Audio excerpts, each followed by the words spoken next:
नामदेव जी की एकादशी व्रत के प्रति निष्ठा। एक बार भगवान विट्ठल के मन में उमंग उठी कि नामदेव जी के एकादशी व्रत की परीक्षा करनी चाहिए।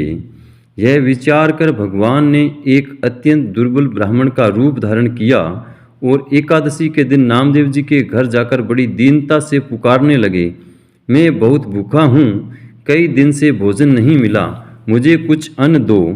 अत्यंत दीन याचक को देखकर नामदेव जी ने कहा, आज तो एकादशी है, अन्न नहीं दूंगा, कुछ फलाहार दूध फल आदि कर लीजिए, प्रातःकाल जितनी इच्छा हो उतना अन्न ले लीजिएगा।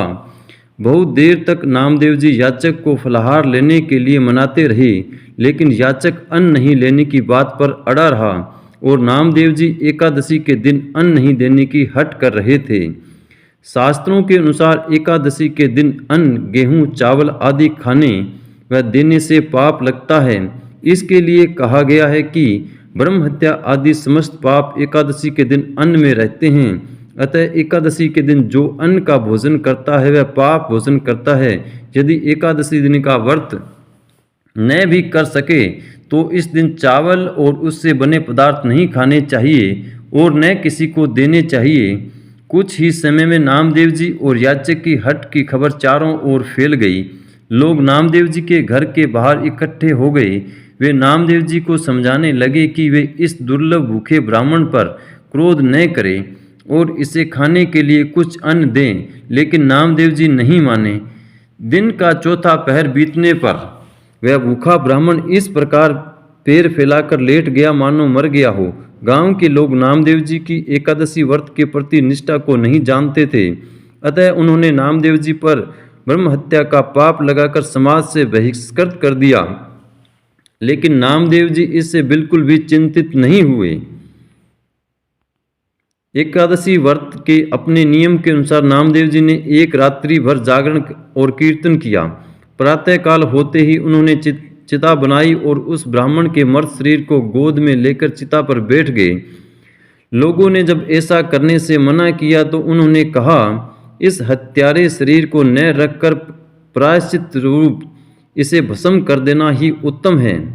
उसी समय भगवान प्रकट हो गए और मुस्कुराकर कहने लगे, मैंने तो तुम्हारी परीक्षा ली थी, तुम्हारी एकादशी व्रत के प्रति निष्ठा मैंने देख ली, वह मेरे मन को बहुत प्रिय लगी, मुझे उससे बहुत सुख मिला।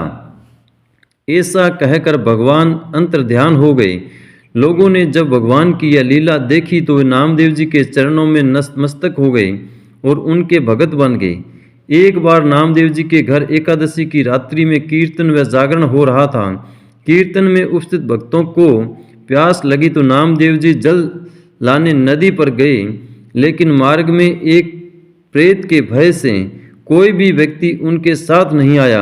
नामदेव जी को आया देखकर प्रेत ने विकराल रूप धारण कर लिया और अपने साथियों सहित उनके चारों ओर फेरी लगाने लगा। नामदेव जी इससे जरा भी भयभीत नहीं हुए। प्रेत को अपने भगवान का स्वरूप मानकर उन्होंने कमर पर बंधे फेंटे में से झांस निकाल ली और पद गाने लगे। तुरंत ही प्रेत न जाने कहाँ गायब हो गया और सांवले सलोने श्याम सुंदर वहां प्रकट हो गए। भगवान ने नामदेव जी की एकादशी व्रत के प्रति निष्ठा की प्रशंसा की और अंतर्ध्यान हो गए। अपने इष्ट का दर्शन पाकर नामदेव जी भी अत्यंत प्रसन्न होकर कीर्तन करते हुए भक्तों को जल पिलाने चल दिए। वीडियो में दी गई जानकारी अच्छी लगी हो तो चैनल को लाइक, शेयर और सब्सक्राइब जरूर करें।